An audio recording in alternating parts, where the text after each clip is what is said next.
Yo,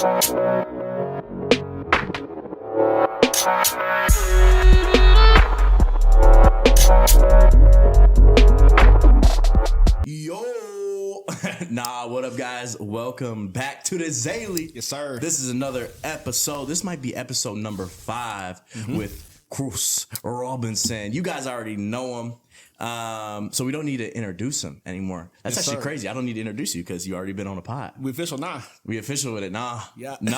Today, this pod, we just chilling back, we kicking, and we hope you guys can just chill back and kick it with us. Yep. You know, I don't know if I have any. Toast? A little toast. A little something. A little something. You did? Woo. Yep. Woo. Yo. Y'all don't know nothing about that. Y'all can't handle that. You did? Saturday. Saturday. Tip. Beautiful day. Before we start, I saved this comment because I wanted to say this while on the podcast, is that this particular moment I have actually dreamed about. What? Yes. Kicking back with my brother Cross, sipping on a little something different. You did? Y'all see him? You see me sipping on something a little bit different and going on a podcast on a Saturday night. Wow. I'm not even kidding you, bro. I have literally dreamed of this moment. Man, well, I'm honored, bro. Yes, appreciate it. Another toast to that. Yeah, another toast to that. We're gonna be loose on camera. You did.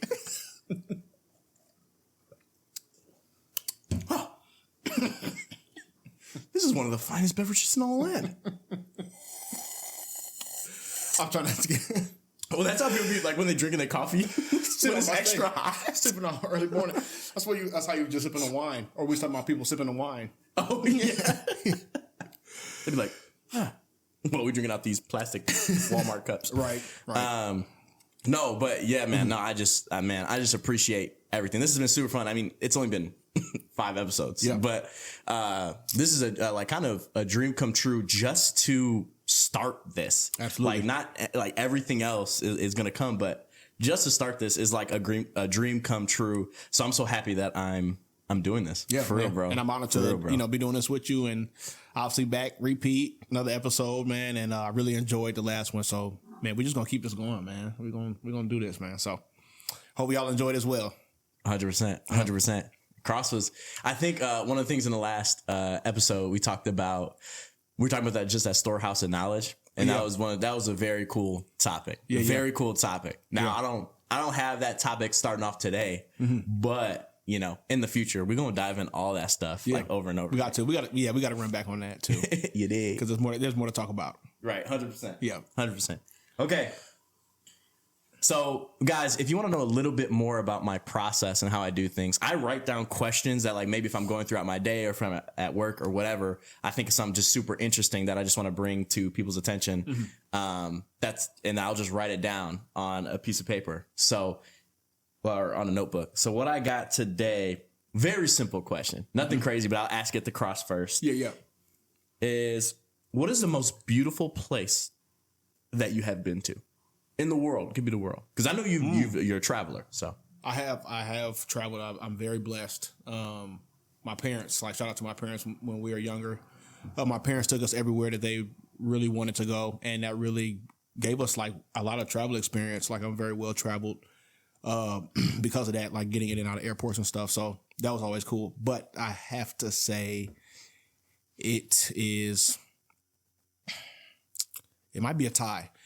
It's either Maui or there was this one coast in Honduras that I saw that literally looked like Pirates of the Caribbean, and I'll never forget it. It looked exactly like some scene in there. So a coast in Honduras? Yeah, it was a beach like coastline. And were you on a ship? You were on a no, cruise like ship? I was on the beach. Like, you were on I was on the beach, like in the water, and there was like rocky, like crystal looking like mountain that was like kind of like on the side of it with like vines coming down, bro, and like kind of like a jungle.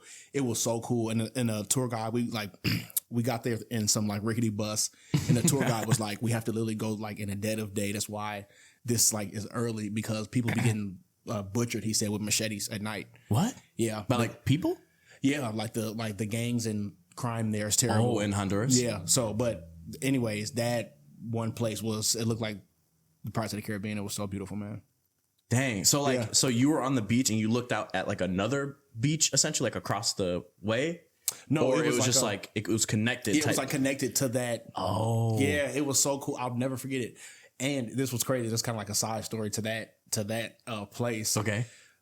We were in line getting food, and the food was delicious. It was like a buffet, and I was literally set to go reach to get to like I think some fruit, and the girl in front of me literally dropped, like collapsed, dead on the floor, like hit her back, like bust her back, hit her head, yes, and Lily was like starting to like seize a little bit, and everybody was like, "Whoa, like what's going on? What's going on?" and panicking.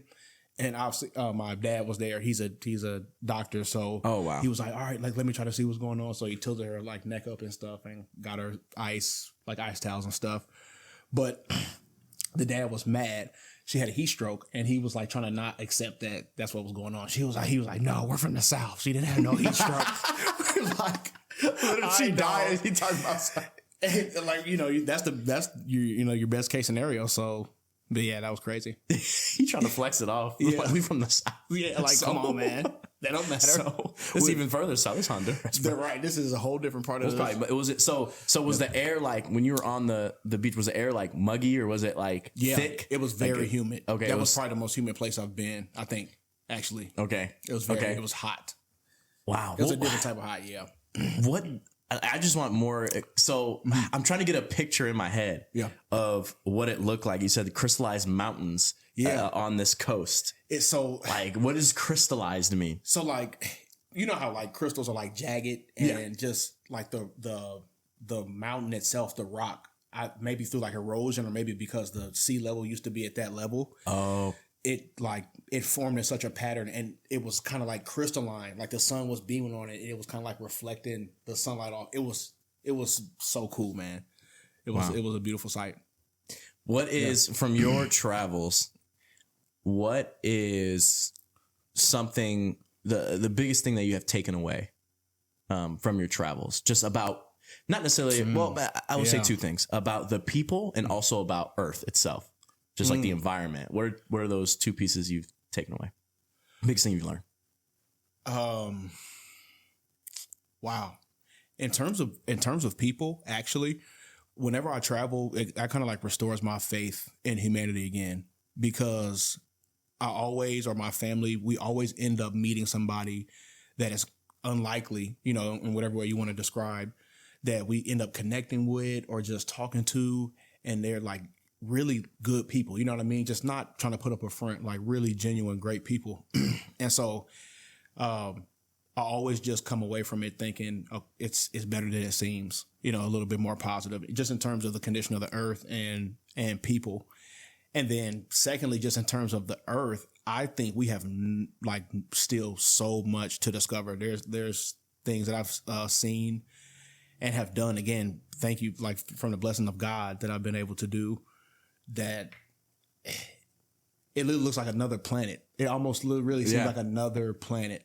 Another quick story real quick, just because I think this is so cool. We need to hear about it. There, in Mexico, there was like this cave, and there's like a natural well in there that's like 30 feet deep, and from the top of the cave, there's like a hole in it.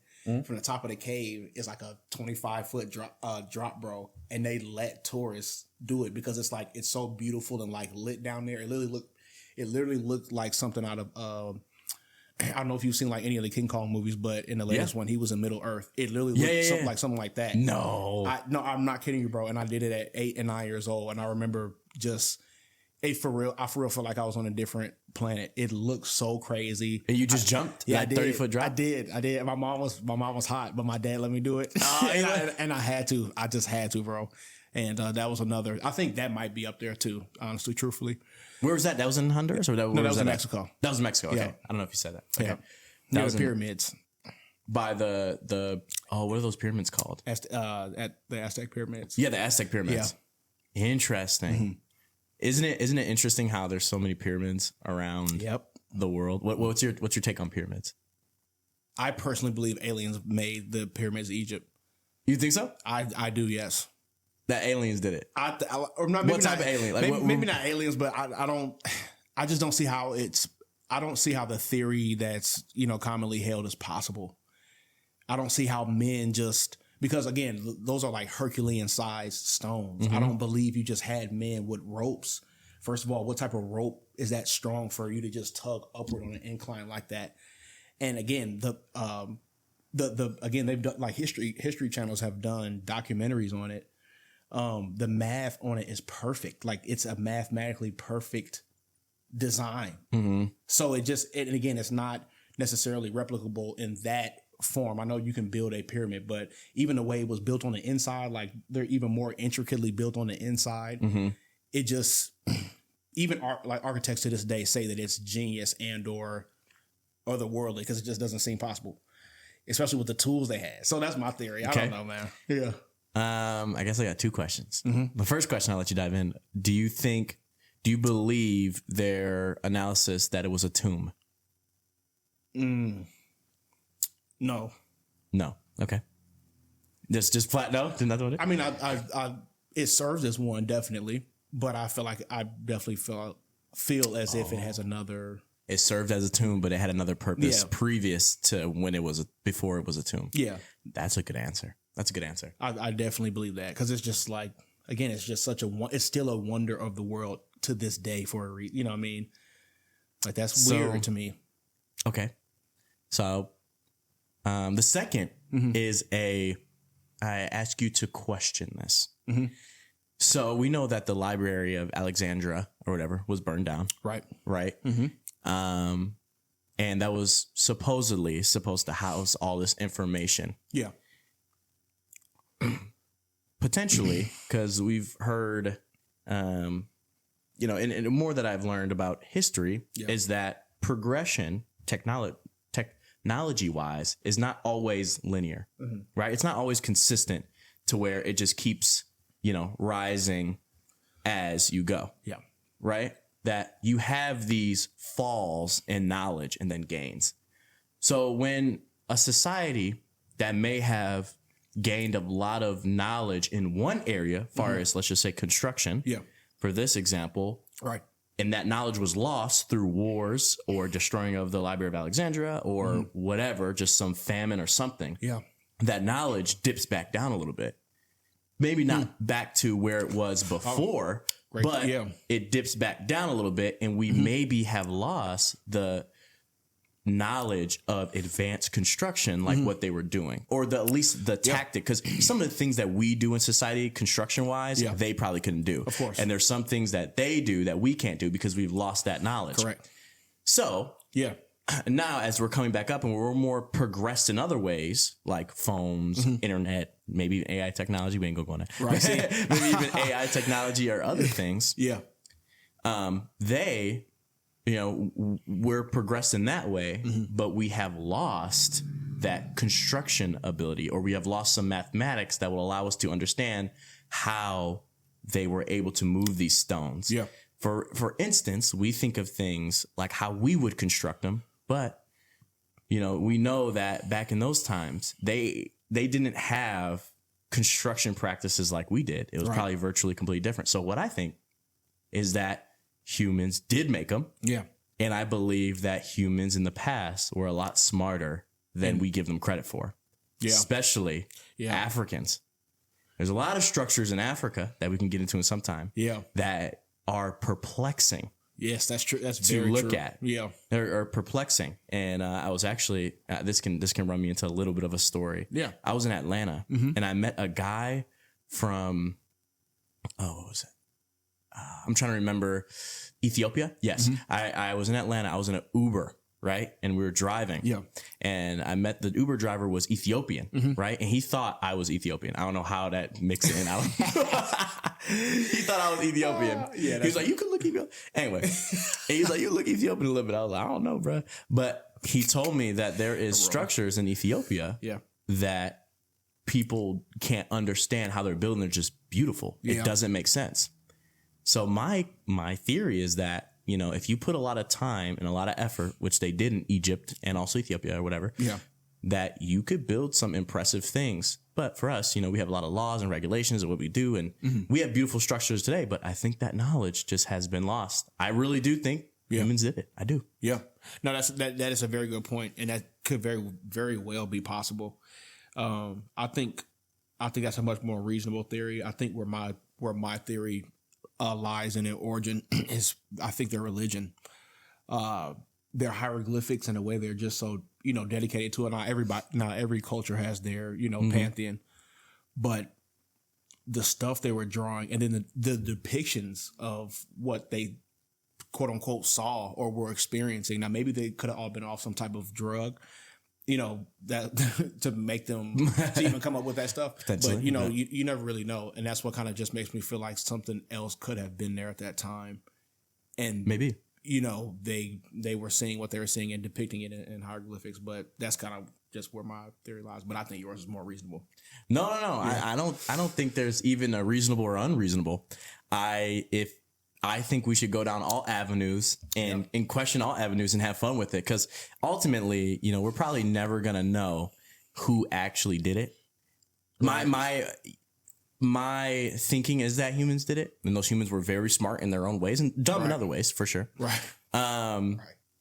But yeah, so my thinking kind of goes towards the human, and yours goes to alien, but there's nothing wrong with going down that lane. I would love to go down the lane and see, did aliens come here and they kind of come on cycles and they were trying to help humanity progress or whatever. Some people think those were the pyramids were like power structures, they allowed those civilizations to have power. One thing that I wrestle with, that would be cold. Yeah, that would be cold. Right. One thing that I wrestle with is and this kind of messes up my understanding of history, or just really when we think about it, kind of all of our understanding of history is, if we were suddenly to die, right? Like our civilization, not just us, but our civilization, like our society, what would stay around? We would have maybe fragments of our phones, but like if we were just suddenly to die, right? Like something explosion or something really bad, just horrible, a meteor, something really bad happens, right? I think about okay, what would stay around? Would it be our buildings that are constructed very sloppily? Yes, but maybe for 100 years, maybe. Yeah. Right. Maybe for 300, 400, 500, maybe. Yeah. Maybe some of our stone structures lasting longer. Yeah. Would our phone stay around? Would the internet stay around? Would there be wiring that could show a future society how to do it? They had internet. Wow. So what I'm saying is, like, that's very true. If we look at if our society dismantled in some way, right, and we look back, like if a society that was 2,000 years started looking back at us right here, in America, they would probably never knew we had the internet, right? They probably never knew that we had Wi-Fi and phones and we could call each other. And now they may even the documents stay around. Context clues, maybe depending on what's left. Depending on what's left, they could, but they'll never. But what would be left? Yeah, think about it. What would be left? Yeah, very well built structures. Yeah, what would that be? Stone structures. Wow, that's a great point. What is left in Egypt? Stone structures. Wow. So what could it really have been? What if it was something complete, what if it looked completely different than what we assume? Because only the best things that they built stayed around. And the best thing that they built was a massive pyramid. We don't even have that here. Well, I don't know why we would build massive pyramid. But picture what it could have been for. It could be a tomb. It could be a tomb. It could just be conspiracy. Right. It really could just be. But so that people couldn't, because they really did take, death sacred, and people, there were tomb raiders.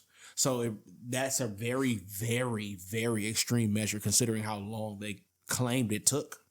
Decades, if I'm not mistaken. Right? Yeah. Like 20 years or something. Yeah. So, but I think, like, if you give me, that's a desperate measure of literally manpower to build a tomb, to make sure that, people don't get desecrated.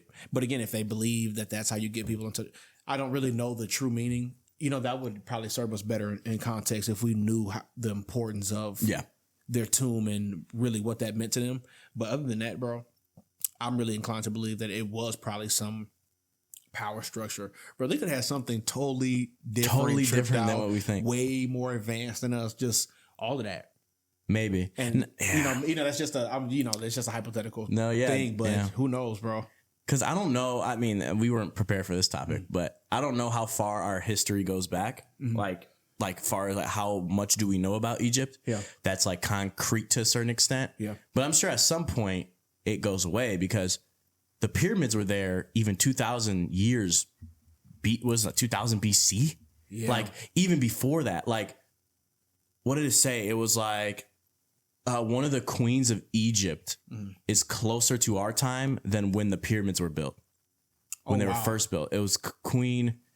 What was her name? I'd have to look for it.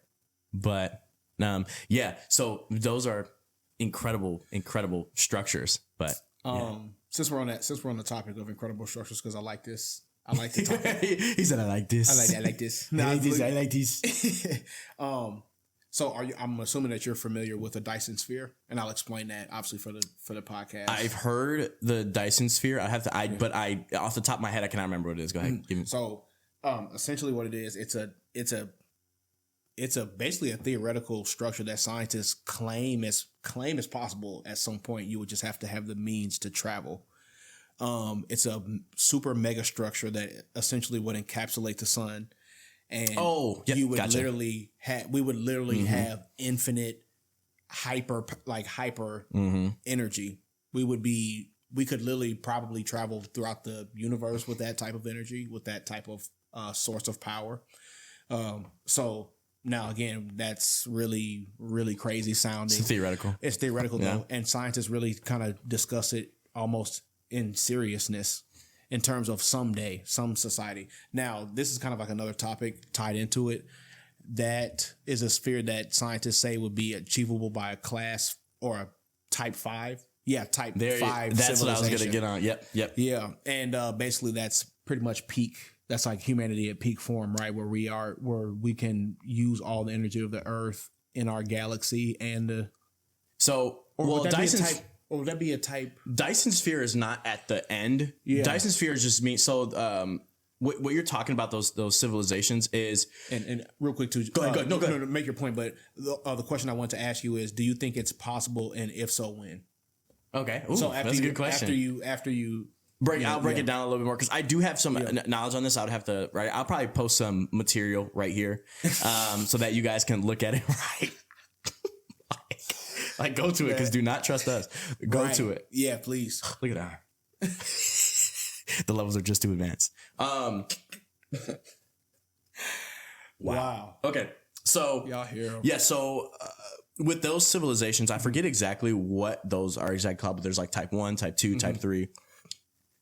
Type 1, I believe, is being able to, I can't remember exactly, so I'm not going to speak on that. I know what that is. I do know. Okay, go. Yeah, go. Type 1. You can use all the energy on your planet. Like you can use all of it sufficiently. Perfect. Yeah. That's it. And then the certain levels go up by what energy can you harvest and like how much have you colonized in a way. Yeah. So the next one is like harvesting the ability of your solar system and the sun, which the Dyson Sphere would come in. Possible. So since type 2, it would be possible. Let's just say, I don't remember. Then let's just say like type 3 would be maybe you're harvesting maybe the entire solar system, or you're harvesting multiple solar systems. Mm-hmm. Then beyond that would be galaxies. Yep. Beyond that would be like a universe or something like that. You would be a god. There would be gods. Like they would consider you like you don't necessarily have to be God to have that much power, but just being able to harness. And what the Dyson Sphere comes into conversation because we know how much energy the sun produces. So we instantly go to imagine if we could harness the energy of the sun because it gives so much energy. Yep. So it's really just, where are the energy sources? Yep. And if you can harvest that, you're going to be able to do a whole bunch of, you know what I mean? Bro, that would be, it would be mind blowing. The stuff that we'd be able to do like right away. If we were able to harvest energy wouldn't be an issue. No, we wouldn't have, well, we would have wars over it somehow. Yes, of course. Of course. You already know what time it is. It would be something stupid, but yeah. But I really think, okay. What was your question? Oh, do you think it's possible? And if so, when? I do think it's possible. Like referring back to the last conversation we had. Yeah. The knowledge is out there.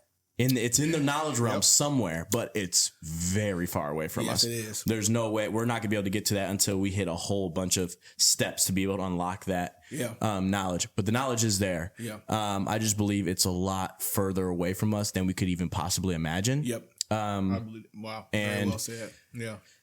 And you said if so it is possible, but if so, when is the question? Depends on how we progress. Yeah. And wars, fighting, infighting. Now, just to give you the scale of time. Yeah.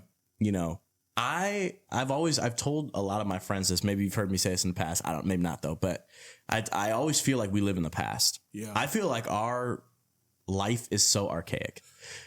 Like cars. I think gas guzzling cars are like archaic. Like if people see these in 200 years, you'd be like, dang, they were driving around like literally killing the environment and people were fighting for it. Yeah. Like, and then they're going to see like, they didn't even have solar powered cars back then. You know, like they're going to say a whole bunch of stuff like that. It's going to seem crazy. Yeah. Everything I think like is archaic. Like we were here before cell phones really got boosting or before the internet. They're going to be like, people in the future would be like, the internet is going to be a part of life. Like how we think stoves are a part of life. Yep. You know, like when we think back to people that didn't have stoves, like, you know, cavemen cooking up meals, we're like, dang, that was ancient. They're going to think like, dang, before the internet was ancient. They'd be like, dang, before AI, that was ancient type time. Seriously. Like you're not connected with AI, like dang, that's ancient, you know?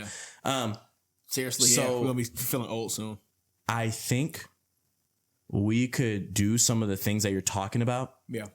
Like, harvesting our planet's energy efficiently, I think can happen in 1,000 years. Yeah. I think that's realistic. Crazy to think about. But 1,000 years ago, what happened 1,000 years ago? That was what?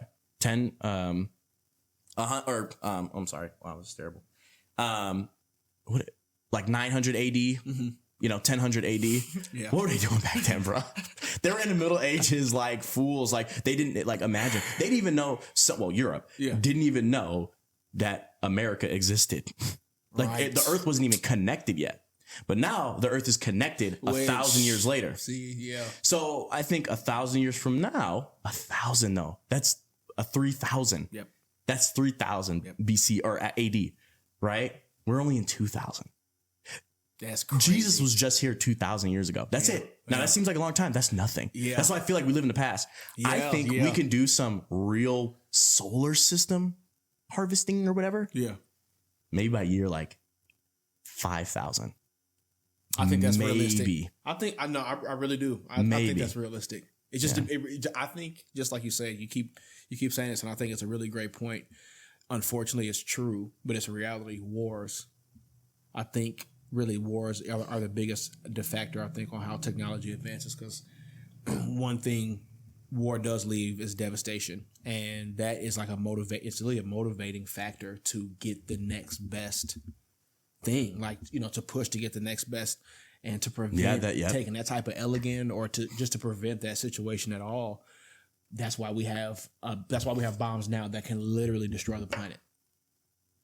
You know, as a result of all that fighting and bloodshed, because it's like, no, you were like, we've seen that. So if y'all really want to take it to this level, yeah, I really believe that depending how that type of stuff in conflict and or alliances play out, because if the whole world unites, I think under righteousness, by the way, I think if the whole world unites, then something like that could be possible very, very quickly. Oh yeah. You would gain trust from that knowledge source. I'm just going to go ahead and say God for me, but to give it to somebody because, you guys want to spread me more to a different place. Oh yeah. All right. Yeah. You guys are responsible. You nurture this planet. You actually love the planet. Yeah. Go ahead and do that to somebody else. Yeah. I think that might be how it played out. But again, that's my very Christian view. Yeah, I know. But no. That's good. That's good. I mean, I have the same view. Like with most of it, like, you know, I obviously believe that, you know, this society and world and everything will be fixed at some certain point. I don't know when. Right. I don't think it will be as soon as what people think, but I also don't know. Right. That's but true. we got to remember that like 2,000 years ago, he was just here. That's 2 days in God's time. Right. It's nothing.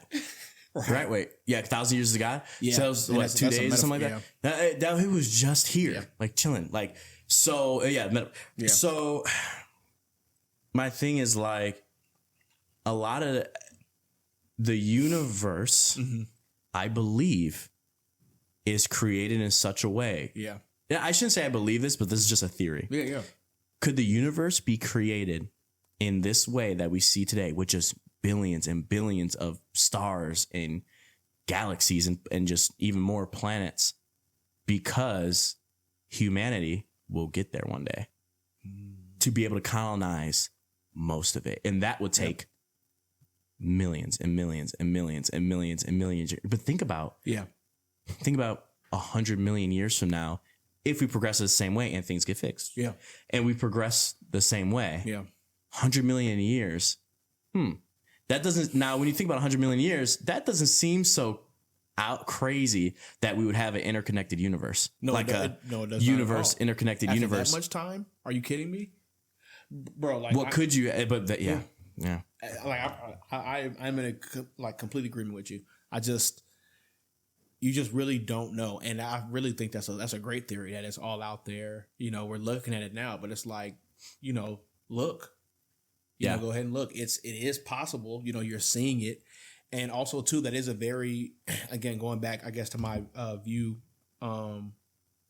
just about how God operates. Obviously, he's very intentional. So for it to be seen at all, because it's a wonder, right? It's to us, it's unfathomable to get there and to see it and to be close to it and to using it. However, we are still seeing it. Yeah. So I don't think that's not for no reason. We don't just got, you know, pretty sights to see. Now, obviously, he does do wonders for that. He is that intimate and personal to where he would just make you a beautiful sight. However, there could be a more of a purpose to it, and I definitely believe so. And I think that it could be a reason. And I know, like, I'm always bringing it to some space bend, so I apologize. I like that. But I've always found the universe to be so fascinating because it almost seems fake. Like it doesn't exist. Yep. It's the only thing in our reality. Well, all this stuff doesn't make sense, but it's the only thing in our reality that we accept to be fact that is as close to fiction as any fiction novel I could write. It doesn't, like, there is like Neptune. Yeah. People don't know this. Neptune rains diamonds. That doesn't even make sense. Jupiter is a gaseous giant. Yeah. You can't step on it. That doesn't even make sense. Yeah. But there is the Kuiper Belt, right? With Pluto, that has a very irregular orbit. It cuts in front of Neptune. It's very disrespectful. And there's there's for a whole planet. Right. There's 300 dwarf planets just like Pluto out there. But that's only in our solar system, and that these massive distances are just incredible. But there is billions of solar systems in our own galaxy. And then there's billions of galaxies. Like, our galaxy is 100,000 light years across. Yeah. You know, what the distance? 100 million, right? 100,000 light years. Our galaxy is across. Oh, I thought you said the universe. My bad. Oh, no, universe is 92 billion light years. Not observable universe. Bro, the universe. That's unfathomable. That's literally. Yeah, I think it's 92 billion light years across. I think. That could be wrong, but the universe at certain points is expanding away from us and accelerating so fast that the light from those universes can never reach us. So if the light's traveling this way, it's going like this because it's trying to get to us, but it never will because the space that it's in is expanding away from us faster than the speed of light. Like, and people say, oh, speed of light is the fastest thing in the universe. I know the universe expanding itself is the fastest thing in the universe. All this stuff seems so fiction. Yep. Like, I want to just know. I want to be able to access. Yeah, no, really. I mean, the storage to know what's really going on. what this all means. And then there's even a bigger question on top of that. Yep. Is why. I'm so glad you asked that. Literally, my next two questions literally is perfect for you. So, just going off your statement of saying how outer space space just seems fake. The universe just seems fake. It's just crazy. So, gamma ray beams, again, I'll explain that again to the audience. What could that really be? Like obviously, I'll explain what it is. Mm-hmm. And then once I do, what could that really be? Because it just seems like it just seems so crazy. It's just gamma ray? Gamma rays? Gamma ray beam. Like I'll explain what it is. Mm-hmm. And then the second question is theory or use of the utility of black holes, because I think they are so fascinating and horrifying. Oh, let's do it. I want your secular view on it, and then your religious view on the utility of both of these purpose of these horrifying events, because these are truly horrifying events in space. So gamma ray beam is literally like the most devastating burst of I don't know if it's nuclear or if it's infrared. Oh yeah, it's infrared. It's the most devastating explosion of infrared energy, and it literally the power of it could literally annihilate hundreds of billions of miles. Like it's that just crazy. I don't really know. I can't remember what causes it or what it's the result of. Mm-hmm. But I guess we've tracked a couple, or there have been a couple like shock waves. Are you talking about, because gamma rays is created, when a nuclear explosion goes off? No, I'm not talking about that. This is an outer space occurrance. Solar flare? No, not a solar flare. Oh. It's on. I think I saw it on like a History Channel type thing, and once I saw it when I was younger, and I never forgot about it. But basically, what this scientist was saying is like it's just so devastating. Like it's so devastatingly and mind-blowingly like powerful and widespread in outer space. Like it covers such a distance that it just doesn't make sense what it could be for or where it came from. Yeah.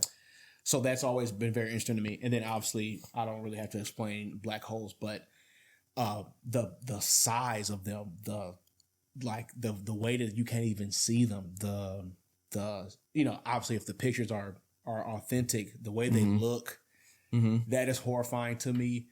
Some of them have hundreds of trillions of mass like encapsulated into them, and the fact that if you just took a teaspoon of a small one and you dipped it into Earth, it would literally split. It would literally split down to Earth. All of that stuff to me is mind blowing and fascinating, and that's why I think I'm so fascinated by them, but also scared. So, what are your theories on those? Oh, that's a beautiful question. This is like one of my favorite questions ever. So I was writing down things just because like that's how I can remember all I'm going to say. So I guess I will start off with gamma. Well, I'll start off with the gamma ray talk. Yeah. The gamma beams, I know of pulsars. That pulsars will spin, or if I'm thinking neutron stars or pulsars, I think it's pulsars. They will spin, and when they spin, you'll get a light. So if a pulsar was spinning, we can tell that it is a pulsar. I think it's called a pulsar. It's like missing my brain what they're actually called. Yeah. But they will spin. And go ahead and Google it for me real quick. It's either a neutron star or a pulsar. I think it's a pulsar though. So we'll probably cut this right here. Okay, guys, we're back. Yes, so it is called a pulsar. I was right. And those things are created. Those things are created after, I believe, after a sun that is below a star that is below 3 solar masses. It ends up going to a red giant, and then oh, let me see this. Yep. You should read it for the audience. Oh, okay, I read it. In gamma ray astronomy, gamma ray bursts are immensely energetic explosions that have been observed in distant galaxies. They are most energetic. Oh, I know what you're talking about now. Yes. Luminous electromagnetic events that since the Big Bang burst can last 10 milliseconds to several hours. Yes. So what you're talking about is when a black hole is absorbing a ton of matter. And when it's absorbing a ton of matter, it spews out. They're called quasars, I believe. Wow. Okay. Yeah. They're called quasars, and they're spewing out a ton of matter. Yeah. And they go in both directions just like that. Yeah. And they are, like exactly like you're saying, they are incredible events. I think it's profound that since the Big Bang, like since the explosion I don't believe that, but since the explosion that they claim created the universe, like if it's immeasurable to that in any way, that's crazy. So that's why I think I was fascinated when I first heard about it. I'm like, what? Like that happens out there? Like, you know what I'm saying? Like, yeah, it's not as common nowadays. I think it was back previous, like earlier, closer to the Big Bang, because those. So what you're talking about, these are a little bit different black holes. These are supermassive black holes that are in the center of galaxies. Yeah. So these black holes are these supermassive black holes. Like our black hole in the Milky Way is called Sagittarius A, and it probably at one time may have had that effect where it did that. Now it doesn't really happen because it's already eaten up all of that matter that's been really close to its event horizon. Yeah. So now everything's more uniform. Okay. That it's kind of, things are not falling in. Now there is things that will naturally fall into the vacuum or will fall into like the trash can of space, I guess you want to call it, whatever, that will fall into a black hole, but it doesn't happen as frequently. Yeah. So yeah, those are incredible, crazy events. Yeah. Pulsars, I took it a different route. I didn't know you were talking about quasars. That's cool though.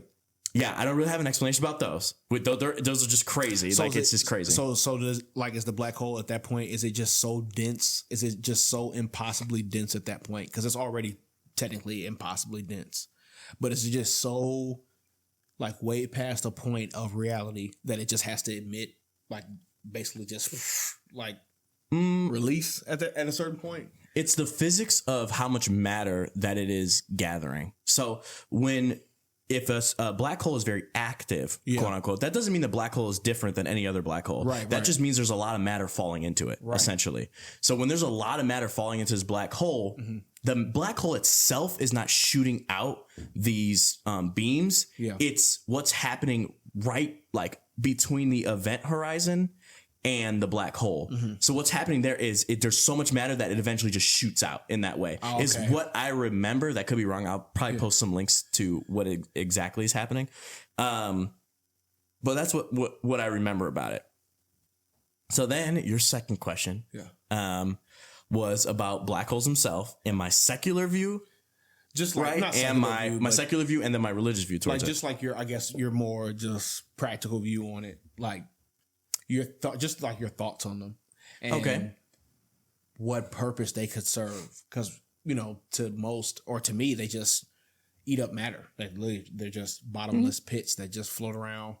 I don't know the means of their, like, how fast they travel. I really don't know. Do they move fast? They can move. They can move. Okay. The galaxy moves. So yeah, I know black holes can move. Yeah. I don't know how, why, where they move. It just has to do with just some physics of the universe that causes it to move. Every galaxy in the middle. Also interesting to me. So that's what I would say. The utility of supermassive black holes is that it keeps galaxies together. Yeah, right. Yeah. Right. Okay. But the reason dark matter came around is the fact that a supermassive black hole in the center of galaxies, and also the matter within the galaxies, there's not enough matter to keep these planets, or to keep the outer edges of the galaxy in. Yeah. They should fly off, right? But they don't. And that's why there's something. That's why that's how they discovered dark matter, was this additional gravity that they could not perceive, and it didn't interact in any way with the planets and stars and solar systems on the outside of the galaxy, but it kept them in. Yeah. And so that's the utility of supermassive black holes. Yeah. Black holes. Do you know how black holes are caused? Do you know like with it's a star? It's a dying result of a dying star. I'm not sure which one. Result of a dying star that's over 3 solar masses. Okay. And that is that went supernova. Yeah. And so when a star goes supernova, then it'll condense back down in on itself, and there is left a black, like, basically the laws of, so essentially what's happening with a sun is that it's fusing hydrogen isotopes together. No, is it hydrogen isotopes together? Yeah. To create helium. Oh my gosh, I gotta look it up. Give me a second. Yeah. Yeah, what you're saying is essentially correct, but it's at like it's not considered a sun anymore, right? It condenses back down on in itself, and basically the laws collapse essentially. Yeah. That they will eventually I'm trying to remember if it's like neutrons, because there's proton and neutrons, so that's why it's called a neutron star, because they get pushed together. Essentially the neutrons get pushed together. When the neutrons get pushed together, they're like butt up on each other. When they're butt up on each other, that creates a neutron star. But when you get a black hole is when those things collapse in on each other. Right. And there's nothing to stop the collapse. Right. And that's what creates a black hole. Now, will I give more information on this? Yes. I'll give more information on this. But I know it. I just have to look back at it to remember it. So yeah, I give you just the last thing of it. The secular view versus the religious view. The secular view is as a utility, and it's an extreme of our universe, meaning that it is a phenomenon that is purposely happens for supermassive black holes to keep the galaxy together. Yeah. And then black holes that are just regular stars to keep its to clean up its immediate surrounding. Yeah. So when that solar system dies, that black hole's there to clean up that surrounding. Yeah. That's what I believe. Okay, yeah. Potentially. Yeah. You know, maybe that's what it is. The religious view is God was having fun. And God was like, I'm about to confuse the out of them. They ain't even gonna understand. They ain't gonna understand nothing. No, literally, So yeah. Yeah. But okay. Next question for you, D. Yeah. You want a question? I was just gonna say, I've always had like a long-standing theory. I think it's a dungeon. I think they're like prisons potentially for matter. No, not for matter. I mean, I think maybe for because it does kind of refer in the Bible that there's a place for certain people to be held, places to be held, and it just seems like such a horrific, place. I don't know, place to be. It's just such a weird. Again, it's just such a weird phenomenon to me that it has to be. I think it has to be for something dark, like. Besides the utility of it, kind of maybe just spiritually. And I think just like you said, God was having fun or he was angry. So one or the other. Cause that's crazy. He was like, I'm confused. Cause that is, this is going to make no sense. Yeah. It's so a black hole. Me and Proctor were talking about this in the last episode. It's a point in space, which first of all, that doesn't even make sense. It's a singular point with infinite mass. See, in infinite density. So is that technically, that don't make no sense. Is that technically a universe? Is that technically the criteria to be a universe? It's an infinite. I don't know how to answer that, to be honest. I don't think so, but I don't know how to answer that. With infinite mass, there's something. What I would say is that there's something in the laws of physics that we don't understand. Yeah, you're right. That's what it is. Yeah. There's something that we don't understand, but like we know, like black holes, and I was telling Proctor this, they leak radiation, so they do leak like heat essentially. Yeah. But yeah, no, they are fascinating, and just the concept, like that's why I say universe has always been so fascinating to me. And like, I haven't met a lot of people in my life, unless you get on like deep topics. Yeah. I haven't met a lot of people in my life that are as fascinated with it as I am. And I'm not saying that that doesn't mean people are a lot like fascinated with their day to day and a lot of things that we do on Earth, because when you're pondering the universe, you're never good at, you probably will never get an answer to all your questions. No, but on Earth, you can get an answer to all your questions. It's tangible. Yeah, the universe is not tangible, not yet at least. So yeah. Yeah, man. I that's very interesting. I guess in terms of those alone too. Also, I think another thing too, what if it's just a sight that is just not, we can't fathom? Like that's how we perceive it. Like what if it's just something that we can't even understand. So it just looks like that's what it looks like, but like just a black void. Now again, it could really be, obviously it still has that same utility like you said, which thank you for that, because you really did educate me on the purpose of it. Because I just really thought they just roamed and just right, bro. Just some of them do, right? Like they just. I'm sure they move. Yeah, in some way. I'm sure. saying? So yeah. That's terrifying. But what if it's really, what if it's something else and it is really just not? We can't perceive it. So that's how, like, to our human minds, that's the only way it's going to really make sense. Like, you really don't want to know what you're seeing. So let me just blank that. You know what I mean? Like, yeah, like it just seemed because the action of it and the purpose of it just seems so crazy. Yeah, and for it to be just such a really just like a infinitely black point, I don't know. Could look like something else. We might struggle to see what that really is. Well, what that's telling me, I love that you brought that up. That's crazy because you just entered a new thought into my brain. Is that what if some things are so beyond comprehensible for us that this is what the brain fills in with the image. Like how your brain, like those optical illusions, exactly. Like your brain will kind of fill in an image because it doesn't know what it just. So what if we're getting data that's like, this is unfathomable data that you won't even be able to fathom? Black hole. Like you won't get it, but I mean that's a far out there view. I love it. It's a far out there view, like because the thing is they do have utility and they do move around, they do work, but like it still doesn't mean that we understand, like we will ever be able to see what it truly looks like. But that could be with everything, right? Like we might not understand what we truly look like. Yeah, in a higher dimension or whatever. Like we won't fully understand that. And too, like fascinating. That was a good question. That was a good statement. I like that. I like appreciate it. And then sorry, this last point I'll make about it. Go ahead. And then if you don't have another question, I have one more just in case. Oh yeah, I got something for you. I got something for you. Good. Also, too, another thing that makes me maybe think that is the consequence if you get close to it. Like you just cannot get close to it at all. Nothing. Like and not only can you get close to it, but if you do, your fate, it's horrific. You will literally be infinitely spaghettified. So it's like, wow, like that has to really be something else. It just breaks down matter. Like it just spaghettifies you and it breaks you. Like, so like the, you probably know this, but the full process of spaghettification is it splits halves.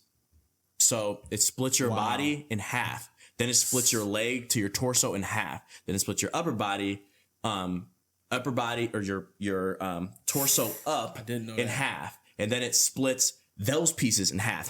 It halves everything until it gets down to atoms. Like, and then when you're at the center of a black hole, that's what it is. Just accumulation of just atoms, and then they get radiated out, right? Like, because Hawking radiation.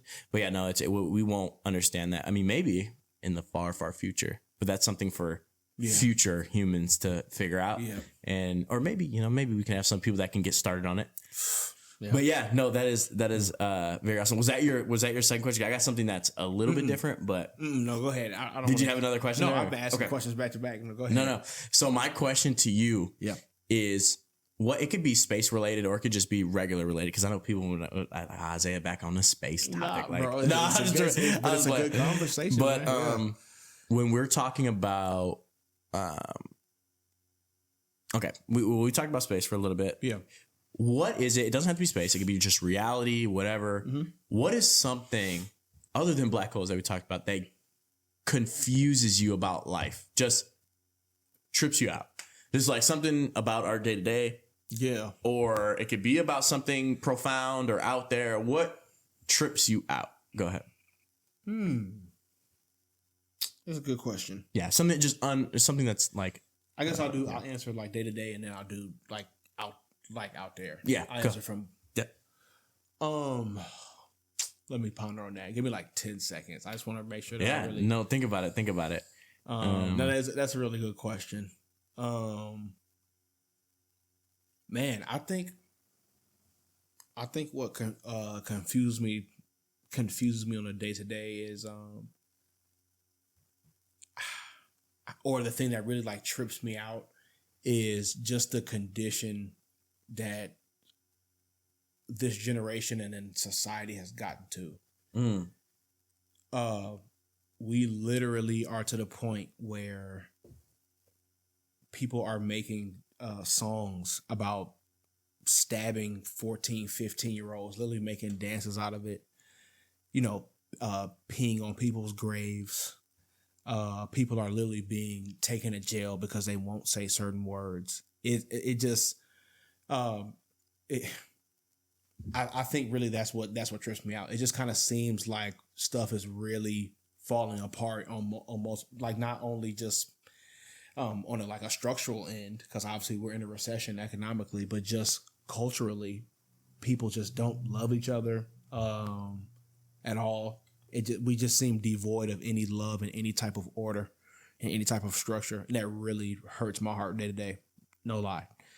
And out there, I'll say, and this is actually, I'll just say this because this is my goes into my question that I had, is I don't know if I'm even saying this correct, but is it the Boötes void or the Behooves void? Now you know about that? Okay. Yeah, I do. Wow. Okay. Literally, besides black holes, that is my other biggest like horror of outer space. That makes no sense to me. There's got to be an explanation for that. I don't know the exact dimensions of it, but it's just like it's almost like impossible, pretty much, based on how the rest of outer space is. And again, we'll get into that. But that's the second thing. But I'll just say that. But yeah, my first thing is yeah, man, we have no love or order at all. Right. Yeah. I mean, I think yes. As what you will see day to day, we are losing order. Yeah. But I think there is still some order and there's still some beauty on this earth. And it's funny because and I know you agree with that. Much more positive. Yeah. Right. No. But you're right for pointing out certain things. Yeah. It trips you out that, people get influenced in negative ways. Yeah. Because there is so much positive, just constructive and just progressive things that we could be doing in our society. Yeah. And we're not fully, we don't really understand how damaging, the other way is, the negative way. Yeah. And individually, I'm talking about, like, each person has a role to play in positivity. But the thing is, each person doesn't grow up in the same situation equitably. Yeah. I know you'd be fancy with the word. See? Equitably as other people have been. Yeah. So it's a struggle, man. It's definitely one of those things that is a struggle of our time. Is we have really any time is there's so much opportunity for greatness. Yeah. But it seems like we get just so stuck in the negatives. Yep. And people themselves, because of how they have grown up or what they're thinking about, they don't have time to self-actualize. I'm not trying to go back to the Maslow hierarchy of needs. But what I'm saying is what we're doing right now, because we're in a good environment. We got safety, love, caring. We have good self-esteem. Yeah. We have all this stuff about us. We have this opportunity to self-actualize and think about life itself. You're right. Which is beautiful, a blessing. You're right. I love to be able to think in this way. Yeah, that's beautiful. Yeah. Yeah. I love to be able to self-actualize with you on a podcast because, we have the resources to be able to do that. Right. But in our time, we don't have, everybody can't do that. And I would love for there to be, I would love to get more people on a level of questioning and pondering and discovery because it's beautiful to me. It is. So that the first part of that question is, or the first part to like kind of answer with you is one thing that trips me out about life is beauty. And like I'm low key kikiing at myself for saying beauty. Like, get out of here. Like, bro trying to be profound on the podcast. Like, like, y'all see like him. he's trying to be profound. Like he's trying to say the most profound thing. No, but like I do mean it. Y'all see him. Like if you think about just the things, think about something that's beautiful in your life. Just it doesn't have to be like a girl that's beautiful. That's not what I'm saying. But just like, like for instance, I think a sporting event, like I think a game like Ohio State versus Michigan, and there's all the fans screaming, whatever stadium is beautiful. Yep. Like, wow, that is beautiful. Like this is beautiful. That trips me out about our world and our society. Things that are beautiful, like if, you know, like in a weird way, bro, this is gonna be like, what are you talking about? But I think some of the military advances, some of the military objects, planes, tanks, where they come out with that new bomber, the stealth bomber, in a weird, like scary way is beautiful. Yep. Like that thing is beautiful. No, it really is. Like it's terrifying, but it is beautiful. Yeah. Like a gun in a weird way is beautiful. Like it's destructive, and I wish we never had wars or military or anything. But like the process of the military and all the interconnected is genius. But the genius is beautiful. Yep. Not the destruction. Right. But the destruction is just so disgusting. Yeah. But there is an element of beauty. Yeah. Like the nuclear bomb is beautiful in a very like disgusting way. Yeah. It's ingenuity to like the highest degree to be able to do that. Yeah. So beauty trips me out. Yeah. Out there, oh my God, I've never been asked. Well, I guess I asked it, but I never like really pondered this question. Yeah. Something that trips me out about out there.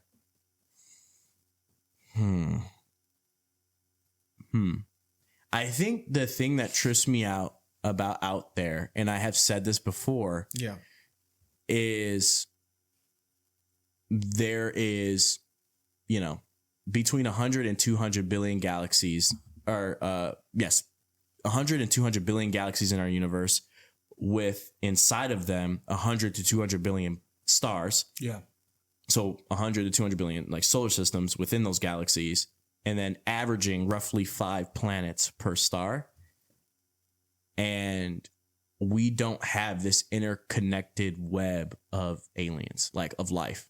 Like far as we know, there's no life out there. Right. You know, like where is the life? There's so much stuff out there. What equation is that? The Drake equation, I think. Yeah. I think it's called the Drake equation. I could be wrong on that one, but yeah, I think it's a Drake equation. And it basically says it's not likely?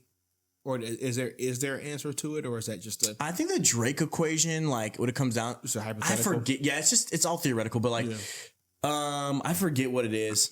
I know there's one that says that basically there's a potential that life always destroys itself. So that's why we never see it like get to, you know, to colonize the universe. I don't think that, because what I think it is that life is a very long process. And I believe that potentially if there is other alien life forms out there, that space is extremely hard to traverse and move through. Yeah. It's extremely hard, and it's a lot harder than we think. Yeah. So those alien species are struggling to move through it just like we are. You know, I mean, that's what I'm thinking. If there is no aliens, or there's a possibility that they're around us 24/7, but we're just too dumb. They're so dumb. They're having wars, or they haven't got over wars yet to be able to interface with them. Oh, and that energy that we were referring to at first. Yeah. Yeah. Yeah. Wow. Great. Yeah. Great explanation, bro. Great point. Okay. I'll ask you another question. So people going to be like, where we at? Where they at? We off of it. We go. I mean, we just. Hey, let's get another one, bro. Get another one. You dig? Here you go. Let me put down my bag. Big pools around here. Big pools around here. Cross on them about that. See? So we went on the space bend, which of course we did because I love it. And I'm gonna ask you a personal question, if you don't mind. Of course, G. What keeps you motivated in life? Like what is your motivation? Like to do what you do? Honestly, and then again, truthfully, I this is another religious view, but this is true. And I mean this in two different ways, but really the honor of my father. And I mean that of, through Jesus Christ, God, and then my actual earthly father, who has been just he's been too great of an example and too much of a blessing for me to ever not give it my best and do my all. And again, I won't get into specifics on the podcast, but, just recently been presented with a big risk. And, that's my father is a reason why I'm inclined to take it and just be the best person I can be. Obviously straining, lifting, as we both have been getting to it. Straight to it. All the way. And just being disciplined, man. And, no matter what, through the struggles and through the pain or whatever, everybody has their downfalls and, whatever they have to get through. But yeah, man, that's truthfully a motivation. If I can't count on myself, I'm going to count on that. Like, I'm not going to embarrass God and I'm not going to embarrass my dad. Wow. Yeah. Wow. That's good, bro. Yeah, that's truthfully it. I like that. I like that a lot. You have a cool dad. Your dad is cool. Your dad is tight. Your dad is tight. Dr. Robinson. Yeah. Dr. Robinson, that's the dude. Yeah. Yeah. I think God is fascinating too. Just himself, the entity that is God is a fascinating and a great thing to try to, show your value in a way, even though you already knows, but show your value. But yeah, man, that's a good question. So that keeps you motivated to doing what you're doing. And yes. Even again, obviously in the pursuit of a master's degree. Tell him. I just want go ahead and tell him. Really all go ahead that, and tell. Man. Hey, let's get one more time for this. One more time. Go ahead. Yup. Hey, if y'all got a little something a little different in your glass, go ahead and do what you gotta do. We'll take one with you. Come on over one time. He's trying to run it back. Go. We back to back. We back to back. We Jordan. We about to take 6 off. Huh? Yep. If y'all sitting with us, I don't know how many viewers are sitting with us not for this long. they probably in their room gone. But I mean, it's a good conversation anyway. Oh yeah, we chilling. I don't know how many viewers are listening to us, but yeah, no, I just want to say I appreciate everybody that's listening, even if it's 10 people, 11. Absolutely. I do not care, bro. This is I know it's the beginning. I understand that. Yep. But this is honestly a dream come true for me.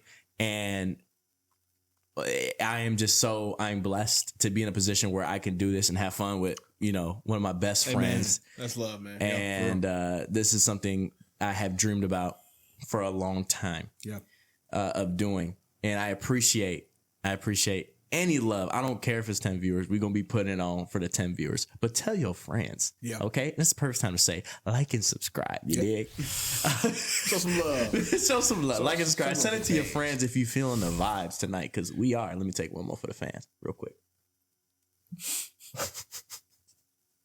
Your boy over here dizzy. Enjoy yourself. I told you. I tried to tell you. Bro. And I just say, what motivates me? What motivates me is my love for. Now, hey man, I'll say a couple things. Of course, my family and my parents. My mom is one of the greatest people to ever exist, in my opinion. And my dad is just an awesome dude as well. I love my dad. Shout out dad. Shout out mom. Them, of course, like you said, of course.